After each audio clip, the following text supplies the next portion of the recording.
it out to Steele. Steele, cross court, gets it to Bryant. Bryant with 5:53 left to go in the ball game. Comes around to the top of the key to the free throw line, into the lane, floater in the air, good. Nice job by Bryant to manufacture a shot. Shot clock was 22 seconds. That's the thing we've done tonight. We've taken good shots by moving the basketball around and haven't taken a whole lot of bad. We've taken some, but not a whole lot. And Bryant manufactured that one. Bulldogs up 84 to 58, 26-point lead, and Pikeville misses straight away out front. Bulldogs run it down the floor. Bost open for a long three, off the iron, offside, no good. Rebound taken and put back in on the offside by Moultrie. Well, Arnett Moultrie, he's going to be something fun to watch this year. And now timeout on the floor. You talk about athleticism. When you've got Moultrie and Lewis on the floor, you really have some athleticism along that front line. Well, you really do. And you look at what Moultrie had 19 points and 11 rebounds in the first exhibition game. He now, in this ball game, I've got him with 9. I got Moultrie with 11 points. They've got him with 9. What have they got him with on the board up there? They've got him with 9 up there, so maybe I gave somebody his points. But he does have the 11 rebounds, and I'll be shocked if he doesn't have a double-double again tonight. Bulldogs have 16 from D. Boss, 15 from Jalen Steele, 14 from Rodney Hood, a dozen apiece from Renardo Sidney and Brian Bryant, 9 from Moultrie, and then 4 from both Lewis and Johnson. And right now they have a 28-point lead at 86 to 58.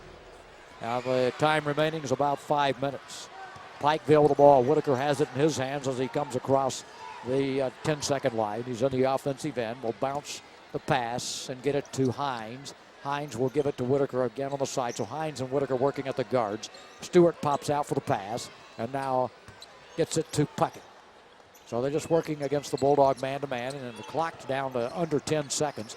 Down to Cordero Ellis, who kicked it back outside into the corner to Hines. Drives the baseline, and I think he got fouled as he tried to take the shot, and I think it was Brian Bryant who got him on the arm, and it was. It was, actually, I think they're going to call it on Moultrie. Well, they did. Yeah. I thought it was. Bryant went up to block the shot, so. And you could have caught it on either one, but Moultrie probably got him with more body. And Moultrie picks up for himself his first foul of the ball game. Hines shoots the free throw good. Hey, the thing about the second half, it was almost the same exact thing against Florida Tech last Saturday.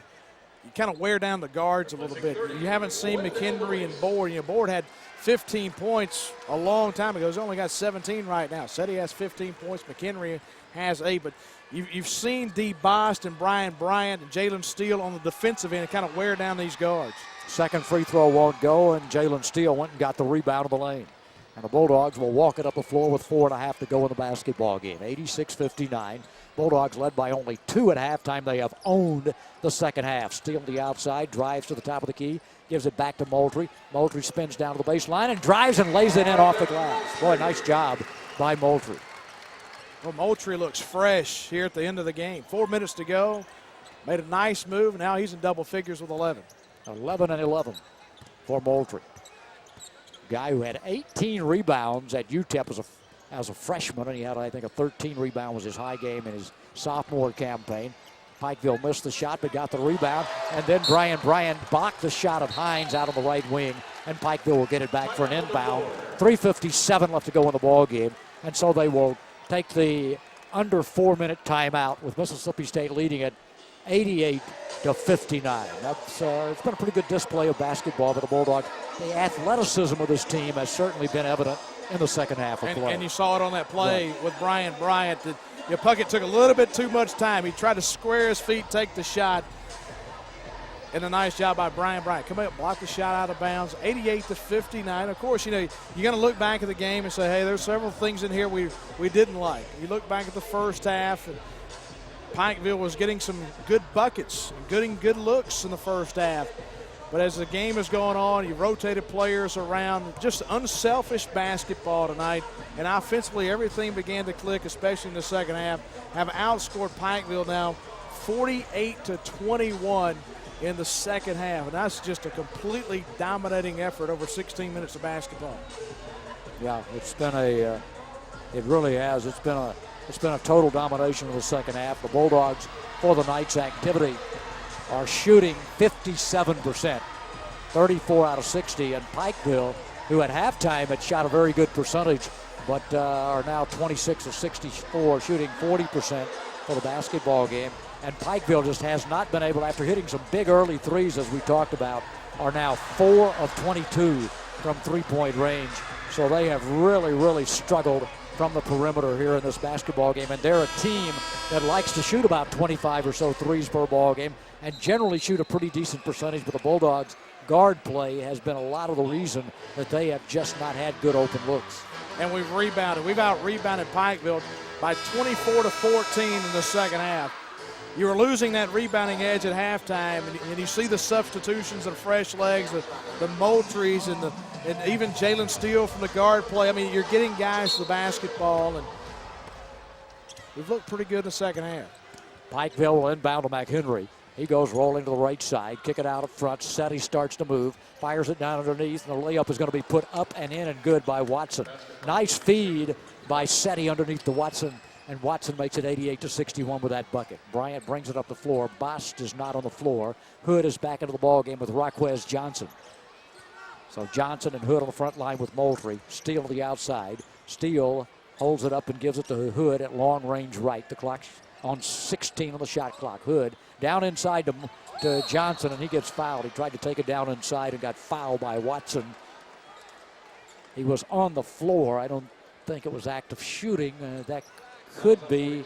Is that the 7th foul? I think it is. I think they're going to give him 2 shots. Well, he gave a little fake, but he never went up. That's a major league continuation right there. But nonetheless, Raquez Johnson will get free throws. And Raquez didn't do well at the line in the first half. And this one rattles in. So Raquez Johnson with a free throw. He picks up his first points of the evening's activity. Actually, had first points off the free throw line. Second one bounces out, no good. He had scored from the floor.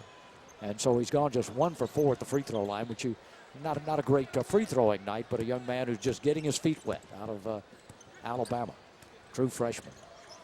McHenry down the lane threw a poor pass to the outside and is fought for and tied up on the floor. I think that was Puckett and Bulldogs on the floor fighting for it, tied it up. Alternating possession will give it right back to Pikeville. Well, Rodney Hood, when he got on the floor, he was scrapping for it. A lot of times you see a guy at 6'8" get on the floor, he's kind of flopping around a little bit, doesn't do a whole lot with it. He was fighting for it. He's a scrappy player. Good intensity. The one thing they've said about Hood is that he's a youngster, but he is a very mature young man who goes about his business in a very mature way. And certainly he's showing the one thing that you look for in a young player, and that is that he is not intimidated by the game that's being played. He looks like a guy that belongs out there. On the baseline, shot taken by Setty, and again, Setty is accurate off the baseline with about a 15 or 16 footer. And Setty has been impressive. Into the front court comes Brian Bryant. Setty in the basketball game is the leading scorer with 17 points. In fact, he and Board both have 17 for Pikeville. 89-63 Bulldogs. Jalen Steele had the ball knocked away and got it back. Batted it out to Bryant. Down to 10 on the shot clock. 2:40 on the game clock. Bryant into the lane. 7 on the shot clock. Backs it out of there. Out deep to Hood. Hood starts to move. Pulls it up with a long 3 on the way. And in and good from about 28 feet out. First time a shot clock's been anything for us tonight. Boy, Hood just stepped out and buried the deep 3. 17 points for Rodney. On the outside is McHenry. Gives it to Watson. Free throw line jumper extended is no good. Setty put it back up and missed it. Got fouled, though, on the play. That's one of the first times tonight Setty hasn't finished. He came up with the offensive board, put it up a little bit too strong. But I tell you what, I like this guy. He was 7 of 12 in the championship game last year, 3-point range. And this team, I mean, in Pikeville, they got to travel tomorrow. They're going to play it on Sunday. Right. So, I mean, it's a quick turnaround for them. Setty's free throw, and he missed it. Looked like the legs were a little tired that time. He didn't really get the bounce up with the ball. It was all arms on that one. Yep. And he's played a lot of minutes tonight. He is not a big physical guy. Trevor Setty 6'8", 190 pounds, a junior out of Maysville, Kentucky. Bulldogs are getting some new faces on the floor.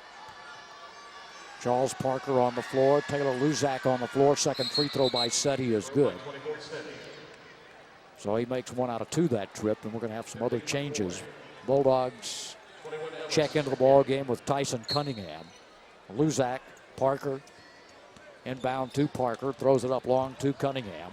Cunningham looking in the middle for Johnson. Raquez Johnson. Jalen Steele still on the floor. Now in the corner. Cunningham looks at it. 2 minutes to go in the ball game. Starts to drive baseline. Kicks it back to Parker. Inside to Johnson. Raquez gives it off to Steele, and Steele is going to be fouled as he tried to take it to the goal. And Jalen will have free throws coming. Nice little feed by Raquez Johnson. As we said, he's not the guy that's going to look to score as the first option. He had it off the right elbow, actually off the right block. Steele cut to the bucket, and Jalen Steele going to go to the free throw line. He's got 15 already tonight. 6 in double figures for Mississippi State, and Jalen makes the free throw good.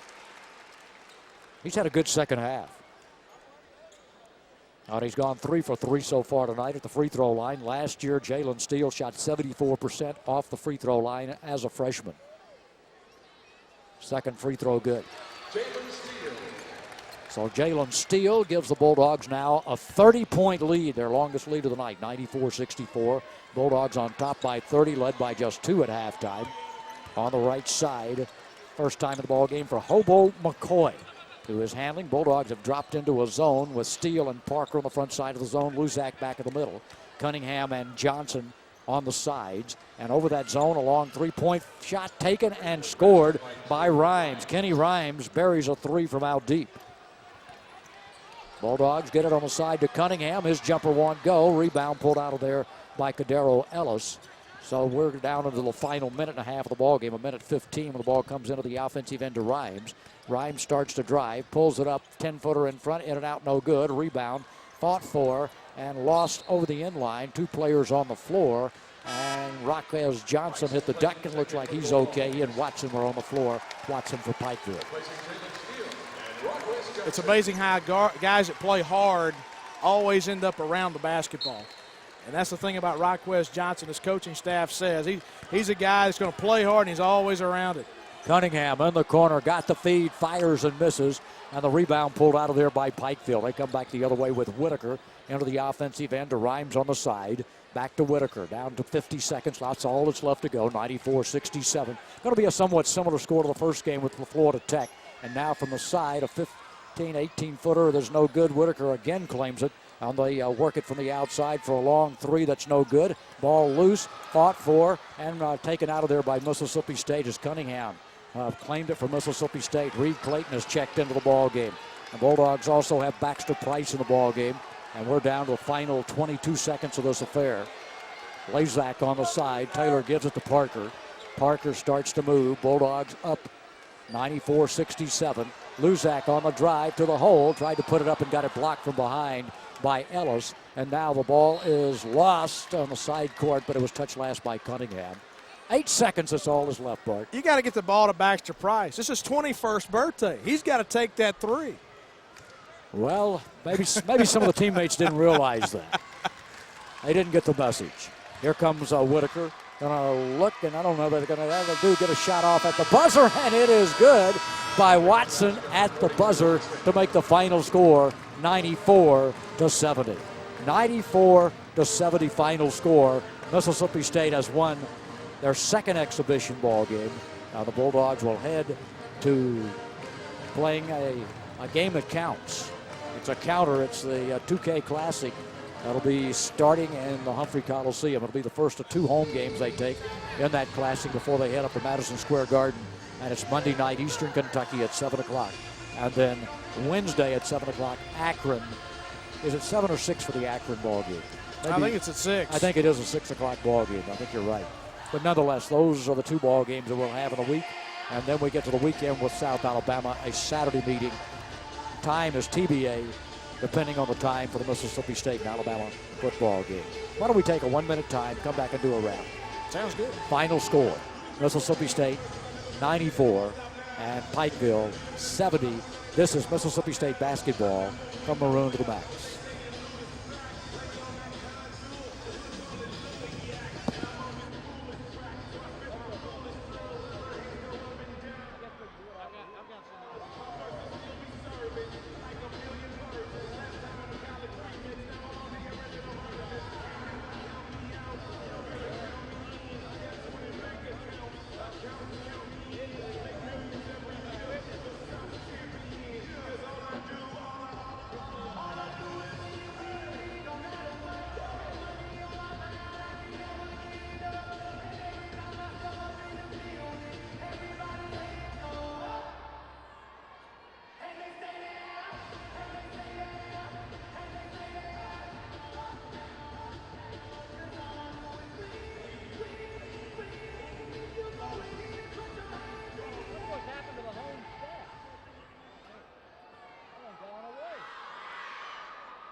Welcome back to Maroon to the Max as we have concluded a ball game. A crowd of better than 4,200 watched it here on the Humphrey Coliseum, and Mississippi State has completed their exhibition season. They took a win over Florida Tech, 97-63, and they win here tonight, 94-70. Some little similarities in the ball game. Bulldogs were fairly tight in the first half of the week with Florida Tech before pulling away in the second half, and the Bulldogs, after leading by only 2 points at halftime at 40-38, totally dominated the second half of the basketball game and win it 94-70. And Bart Gregory, a good win for Mississippi State. They had a couple of players who are out of the activity for tonight. DeVille Smith not available because of sickness. Bulldogs played Raquez Johnson some minutes. Mississippi State Sean Smith still waiting to get back to play after has a hip injury that he is nursing. So a little bit depleted.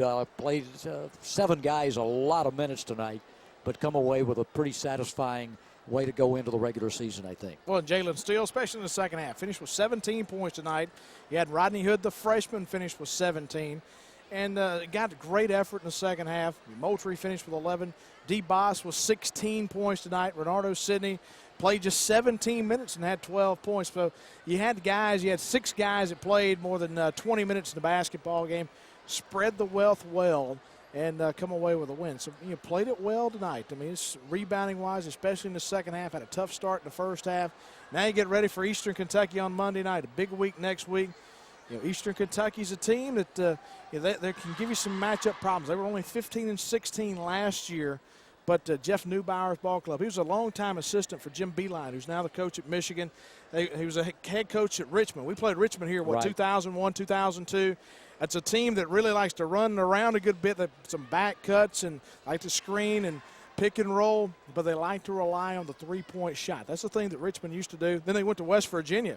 Kind of the same style. Relied on that three-point shot, 1-3-1 defensively. He's taken that style with him to Eastern Kentucky after Beeline took it with him to Michigan.